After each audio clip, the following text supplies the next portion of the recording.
Thank you so much for these questions. Can my podcast make any money? What are the podcasting terms I need to get familiar with?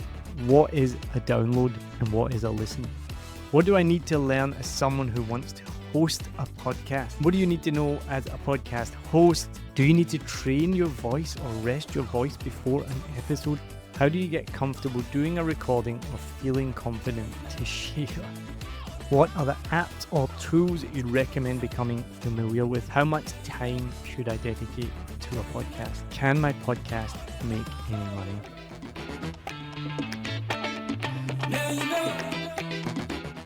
Welcome to Smarter Podcasting with me, your host, Neil Mackay, the podcast guy.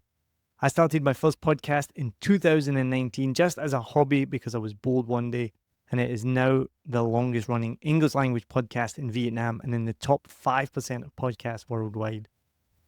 And because of that show, I started 7 Million Bikes Podcast, where we have now worked with over 70 podcasts, helped produce thousands of episodes, helped with millions of downloads, and helped shows get to the top of the charts. So I started this show, Smarter Podcasting, to share with you everything I've learned, all my failures, my tips and tricks, and talk to industry experts to help you make the best podcast possible. If you want to work with 7 Million Bikes Podcast, then just go to 7millionbikes.com. You can book a call with me and I'll be happy to chat with you about how we can help your podcast. But in this show, I'm going to share with you something really, really special today. And I say that a lot. I feel like I say that quite a lot, but there's a really good reason for it. So if you're watching on YouTube, and I'll be honest, we don't get a huge amount of views on YouTube. I've said this before, I'm an OG podcast guy. I live for audio, and I do love that audio is our biggest medium. So more than likely, if you are listening to this, you are listening to it on a podcast like Spotify Podcasts or Apple Podcasts, which is amazing. So thank you so much. If you want to take a quick trip over to YouTube, look up Smarter Podcasting, you'll find this show, and you'll be able to see me sitting here in my brand new podcast studio, the Saigon podcast studio. I talked about it in the last episode where I did my first ever recording with Nick and Jenny Cliff from the Control Alt Deliver podcast that we are now producing. And that was super special as well and really exciting. The first episode I'd done of Smarter Podcasting in the new studio, the first one I'd done with guests, and the first time I'd ever met an overseas client in real life. So that was really, really exciting for many, many reasons. And if you haven't listened to it, go back and check it out. But this time, this is the first ever time it's me here on my own. There's no one else here. There's no one to help me. There's no one checking the cameras. Now I'm getting a panic attack. There's no one here checking that everything's recording. I can see on the monitor right now the Blackmagic Atom Mini Pro ISO. That's a bit of a story I'll tell you about later, but that is one of my most favorite pieces of equipment. All the cameras are going into that, so I can see myself. The cameras are all recording. I hope I pressed record on the audio. I'm pretty sure I did as well. But it's the first time I'm here solo, completely by myself in the Saigon podcast studio.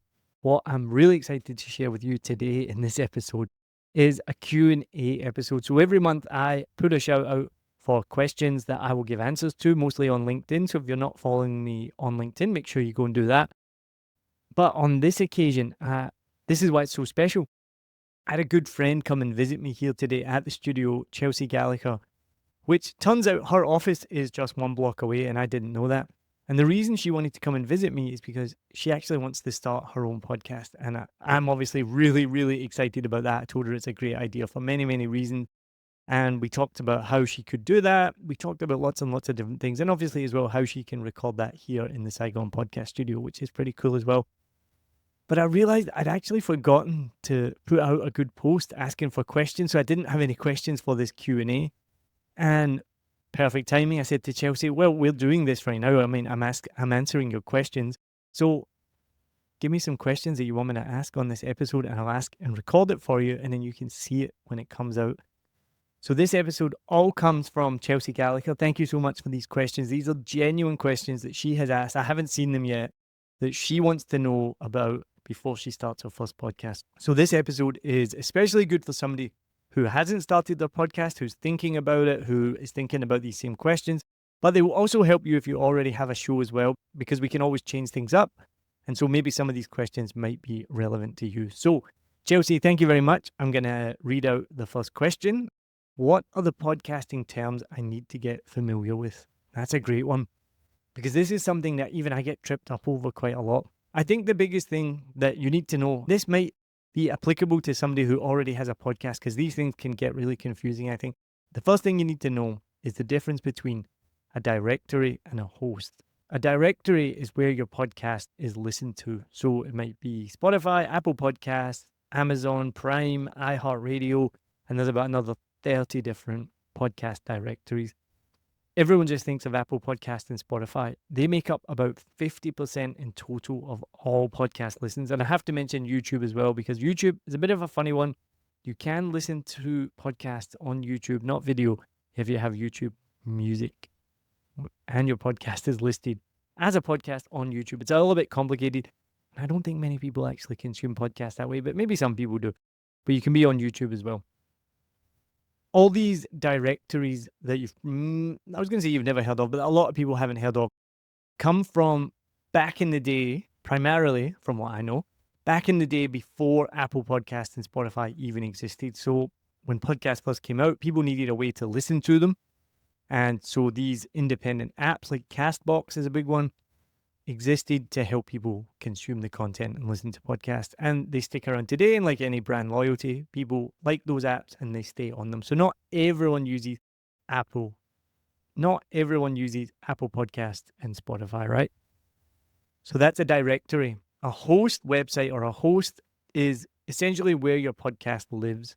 And there are so many different websites that do that. Okay, so there's like Libsyn, Podbean, Buzzsprout, Spotify for podcasters, which used to be Anchor, but it's not Anchor anymore. And then Blueberry, and then there's about a million others as well. Captivate as well, right? They all pretty much do the same thing. You upload your audio, some you can upload video to. You put in the show notes, the title, the episode number if you want, the artwork, and a couple of other things as well. That all feeds into the RSS feed, and then that RSS feed gets shared with the directory. So Apple Podcasts, Spotify, things like that.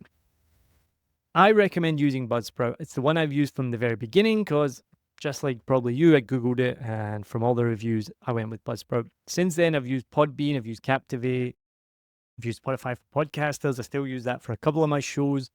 And Buzzsprout always comes out on top. And anytime you Google it, you'll always find a review or a blog or something says it's because of its ease of use. I thought in the beginning when I read that I thought it was easy to use, but only because I was used to using it because I'd used it since 2019. But then once I started using other host websites, I realized, yeah, it is really easy to use, really easy to navigate, gives you good statistics. It's pretty simple and pretty easy. It costs about $12 a month, I think, for 4 hours, I forget off the top of my head, of uploads, and then it goes up the more you upload, but it's completely worth it. Spotify for podcasters is free, but you pay for what you get. So if you don't have a budget, I would recommend Spotify for podcasters. I use it for a couple of my inactive shows that I don't actively publish, and that's fine. It just lives there for free. But if you want to use it regularly, if you want to use it every week, I would use Buzzsprout. Another big one to clear up is, I get this quite a lot actually. They ask me, what is a download and what is a listen? So essentially, they're the same thing.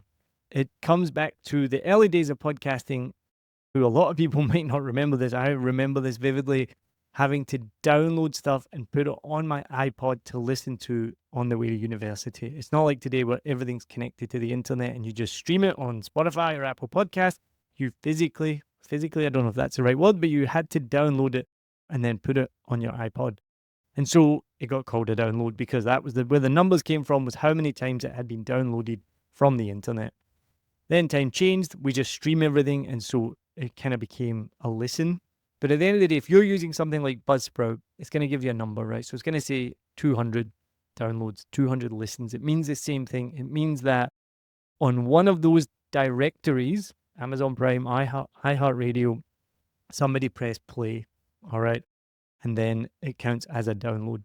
It doesn't tell you how much somebody listened to the podcast, but it does tell you where they listened from, what device they used, and what directory they used. So there is a lot of stats in there. It just doesn't tell you the engagement, which takes me to another term. Engagement means how long somebody listened to your podcast for. And all the platforms use slightly different metrics, slightly different measurements to do it.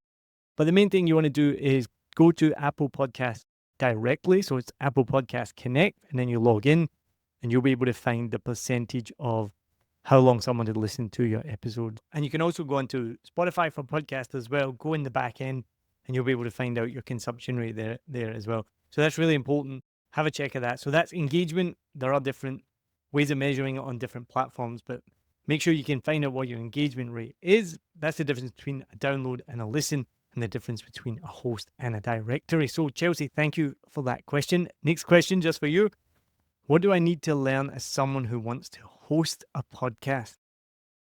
Everything. You need to learn so much. That's the thing, right? It's crazy. I mean, that's really how I started 7 Million Bikes podcast, because I had learned so much about my hobby that I love doing that I didn't even realize. And eventually one day, my amazing wife said to me, you know a lot about this stuff. You really should help other people do it. And I was like, nah, that's so simple. But there is a lot. I mean, I remember I saw a blog post and it was like, how to get your podcast on Spotify. And I scoffed at it and I said to my wife, blog about that? It's so simple. And she looked at me, she's like, simple for you, not for everyone else. Not everyone knows that. You didn't know how to do that in the beginning. And I was like, oh yeah, that's right, in the beginning. So to go back to the question, what do you need to know as a podcast host? First of all, you need to know what the difference between a directory and a host is. Choose what website you're going to use for your host. The other big one is choose if you're going to do audio or video. Massively, massively different. I started on audio. It's so simple. I could be doing audio right now. I mean, if you're listening, you wouldn't know that I'm not doing audio, but I could be doing audio only, just sitting at my desk, sitting anywhere and recording into a microphone. All the mistakes could be easily cut out. I wouldn't need to worry about editing it all together. And you can do so much more with audio. So audio is amazing. I love it. It's just an amazing medium. I listen to podcasts all day, every day, not just the ones that we make. If you want to do video, 10x whatever you are thinking in terms of the time doing it. Even right now, you might, if you're watching, notice that there might be some continuity errors. Maybe the background looks slightly different. Just a second ago, the camera overheated. I'm learning as well all the time. I had to turn the aircon down, had to change the battery. The camera stopped recording. Thankfully, I could see it. This was a big difference for doing it in the studio. I used to do it on my phone and I wouldn't see until afterwards that the camera had stopped working, and then I'd have lost the video for the episode. So you're doing video, it's that. I brought a change of clothes with me. I had to wash my face to make sure that I wasn't too sweaty, which I might still be. You need to ask yourself all those questions before you get started. Audio or video, it's completely up to you, and it depends on your circumstances, what you want to do. And then I think the biggest thing you need to learn as a podcast host is that you're going to make mistakes, and that's okay. And you're going to learn all the time, and you're constantly going to improve. So I don't know. I know it's my kind of personality. Not everyone's the same. I'm more of a doer than a thinker, which is good sometimes and bad at other times. But just do it. Just get started. You will learn as you go. You will get better as you go. Don't wait until everything's perfect. Don't wait until you have all this equipment that I have now. It took me 7 years to get to this point right now. And I'm always learning all the time. So what do you need to know as a podcast host? Everything and nothing. Just get started. All right, next question. Do you need to train your voice or rest your voice before an episode? I've never had that question before. I have seen it come up a little bit. And it's interesting that you asked that, Chelsea. Do you need to rest your voice or train your voice? I don't think so. I don't. I've read things where you should drink water to help your vocal cords. You can do some breathing exercises, but it's completely up to you. I could talk all day, every day. And in fact, I used to have a job where I talked all day, every day, and I got vocal nodules, and I did lose my voice, and I did have to train my voice to get it back. But I think if you're only recording 1 podcast a week or 5 podcasts a week even, and you're not shouting over trains and traffic as I was, I think you'll be okay. So you don't really need to train or rest your voice. As I get a bit croaky as I say that. Who do you imagine you're speaking to when you're recording? I love this question. It's something we've covered a bit on this podcast, especially I just did an audit recently. One person. That's the biggest thing. I learned this. I've said it many times, name checked many times. I give total credit to this to Mark Steadman, who shared this with me on a very early episode of Smarter Podcasting, that you're not talking to a crowd. People don't listen to podcasts in a crowd or with other people, very rarely. I remember once during the Serial podcast, my wife and I listened together on the couch. It's the only time in my whole life I can remember not listening to a podcast by myself. Most people are listening on the bus, commuting, doing the dishes, in the gym. You want to build a one-on-one relationship with one person. And it's really, really good on YouTube as well to do that. I've seen there's a guy called Spanion. He's an Aussie guy and his channel is great. And I could see what he was doing, and what made his videos so good was he was talking directly to the camera and talking to one person. You felt like he was talking to you. And I don't know if he was doing that consciously or subconsciously, but you could tell that when he was looking down the camera, he was talking to you. So I do this when I coach people and when I do audits, just small things like when you start, don't say things like, hey, everybody, talk to one person, basically. And depending on your podcast, you should really come up with a listener persona. Obviously, ChatGPT can help you with that. Think about the age, the demographic, where they're listening from in the world, what they want out of it. If you're doing a podcast about finance and how to raise finance for your new startup, let's be honest, you're probably talking to like a 24-year-old guy. So picture yourself talking to that 24-year-old guy. How do you get comfortable doing a recording or feeling confident to share just by doing it? Really, like it's literally just one of those things. There's no other way. You just have to do it. And then maybe you'll get comfortable. I still kind of feel uncomfortable. It's still weird. I guess I am used to it, but you just have to do it. It's definitely a weird scenario. I don't think, unless you went to broadcasting school and you had as a goal growing up to be a broadcaster, to be on TV, to be on radio, nobody's really prepared to be a podcaster, I don't think, or to broadcast your voice or your face, as I'm now doing as well. That for me was the big leap, was broadcasting my face. I loved that about audio, that I could hide behind it. Nobody really knew what I looked like. Didn't have to do my hair. Didn't have to worry about what I was wearing. I could still be grubby from the night before. I could still be in my jammies. So that's the beauty of audio podcasting. That's what I was mentioning. Video adds 10 more layers to doing a podcast. So that, for me, was what took the most getting comfortable with. The thing you'll hear the most, everyone says it, that they don't like the sound of their own voice. I'm one of those strange people. I think it's partly because I've done this so much. I can't remember in the beginning. I mean, I know that feeling. I remember that when I was younger, or whatever, you hear your own voice and you're like, oh, do I sound like that? But I guess because I know what I sound like, I'm listening in headphones right now. Been editing my episodes for years. But I understand that can make people feel uncomfortable. You will just get used to it, to be honest. And you can always just hire somebody else to edit your episodes so you don't actually have to listen to your own voice ever. What are the apps or tools that you'd recommend becoming familiar with? Well, apps, obviously, I mentioned host website, get Buzzsprout. The link will be in the show notes in the description, and we'll both get $20 each credit if you sign up for that. So that's cool. But I would recommend becoming familiar how Buzzsprout works. But the biggest thing, if you listen to this podcast, you know it's going to be Descript, which again, you can get the link in the show notes to download, and I'll get a small affiliate commission if you sign up, but it doesn't cost you anything extra. Descript for me has been a game changer. I've talked about it so much on this podcast. It's just the most amazing tool ever. Don't get misled by what you read online. If you go to the Descript group, you'll just hear people crying and ranting. It's one of the most worst groups I've ever seen on Facebook. It's just one of those things. If people have a problem with Descript, they go running to the Facebook group and they rant about it. And then if that's all you see, you think this is the worst program in the world. I've been using it every day, nearly all day, for years now. I really have a problem with it. They change their user interface quite a lot, which can be annoying sometimes because you get used to one way and then suddenly they've changed it. But every time they've changed it, it's been for the better, in my opinion, and the app just gets better and better and better. So whether you want to hire somebody like us to take care of all of that for you, because it does take a long time and the learning curve is really, really steep. But if you want to do it yourself, or even learn how to do it before you put it off to someone else, then I would definitely become familiar with Descript, is the biggest one for sure. Now, this one is probably the one that puts people off podcasting the most. How much time should I dedicate to a podcast? How much time do you have, really, is the thing, right? So I started off as a hobby. I did it. I remember editing on like a Sunday night, late at night, to get an episode finished. I just loved it. It was for fun. I still love it, still for fun. But then a few years after, when I was getting really into it, I sat down, I did the maths of how long it takes to make one episode. And you think about it, if you're interviewing somebody or you're preparing yourself for an episode, that's about an hour. Then the guest shows up, or even like I'm doing this by myself, I still had to get things ready before I could even press record. So let's just say that's 30 minutes, 45 minutes. Then you got about another hour of recording. So right now we're up to nearly 3 hours already. Then you're going to edit it. So that's probably going to take another probably 3 hours, maybe 4, especially in the beginning. So you're up to 7 now.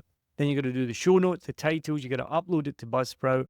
That's about 8, and you haven't even promoted it yet. So then you want to go share it with your friends, your family, Facebook group.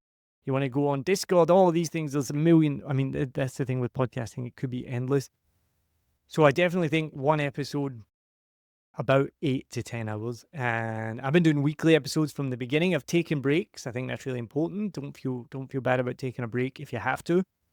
But if you're going to do a podcast every week, that's an extra day of work. And I think that's what people don't realize, right? You go to work for about 8 hours a day. It's going to take you about another 8 hours to make a podcast. So you're either giving that time up at night, which is time away from your family, your friends, from your other hobbies, or you're doing it on the weekend, which is obviously the same thing as well. So just be prepared that a podcast does take a long time. And that is why we are here at 7 Million Bikes Podcast, because we can take about 90% of that off of you. And then it frees you up to spend some more time with your friends and family, which maybe you don't want to do. No, I'm kidding on. I'm sure you want to do. All right, this is the $1 million question. Can my podcast make any money? I know Chelsea's asking that question because she just wants to know the answer, but you know I've said this many times before. If you're getting into podcasting to make money, stop right now, change, find something else, do something else. Starting a podcast is not a quick fix to making a lot of money. Some shows have been successful. I think of My Dad Wrote a Porno. They toured the world. They performed live at the Sydney Opera House. It blows my mind what they did. Sounds like a cult. Started off 2 girls during lockdown with a microphone, basically. And it's massive now, and I'm sure they've made loads of money. I hope they've made loads of money off of it. It's got loads of sponsors. But that really is like the 1%ers. Like any hobby, any blog, any website. Not all of them do well. Probably 99% of them don't do well at all, but that 1% do really well. So I'm not saying that you can't be that 1%. You can be, but just realize it's difficult. So the question was, can I make any money from my podcast? Obviously, yes, you can. Sponsorships is what everyone thinks of. Merchandise, things like this. I wouldn't do merchandise. And I've had a few sponsors along the way for a Vietnam podcast. The biggest thing that we advise at 7 Million Bikes Podcast is if you're going to start a podcast, use it to sell your own services. No matter what you do, whether it's accounting, finance, IT, if you already have a product to sell, then you should be using your podcast to sell that. And even today, I just had a call with somebody who wants to start a podcast, and he's like, well, I'm going to invite all these guests on, then we're going to tell people about their business.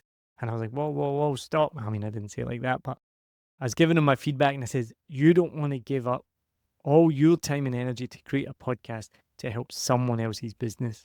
You need to have one call to action, and it's to use your business. Now, not everyone has that. And Chelsea, I know, who gave me this question, she's starting a podcast, like many people, for love, for fun, for something to do. And that's why I started a Vietnam podcast, and why it's never really been monetized. I've made a little bit through sponsorship, through local sponsors, but it's not been the primary goal of that show. So, can a podcast make money? Yes. Should a podcast make money? Yes. Can you make money from it? It really depends. Do you want to make money from it? If you do, the best advice I got recently was from Gary Arndt, who's had 50 million downloads. It's his full-time job now. If that is your goal, to make money from your podcast, then make it your goal. Put everything you can into it. Drop everything else. Quit your job if you have to. Put all your savings into marketing. Put everything into that one thing, and you'll probably be successful. But it's the scariest thing to do. So thank you for listening to this episode of Smarter Podcasting with me, Neil Mackay, the podcast guy, here in the Saigon podcast studio. If you want to work with 7 Million Bikes Podcast to help save you all that time so you can go hang out with your wife, your kids, your boyfriend, your girlfriend, your loved ones, or just play video games or do whatever you want to do, then get in touch. Go to 7millionbikes.com, book a call with me, and I will be happy to talk you through how we can help you do that. Thank you again for listening to this episode. Don't forget, follow, subscribe, turn on notifications, rate, review, do all that amazing stuff. And the best thing that you can do for me is share this podcast with someone else who wants to start their own show or already has it or needs some help with their podcast. I'd love to be able to help them as well. Cheers.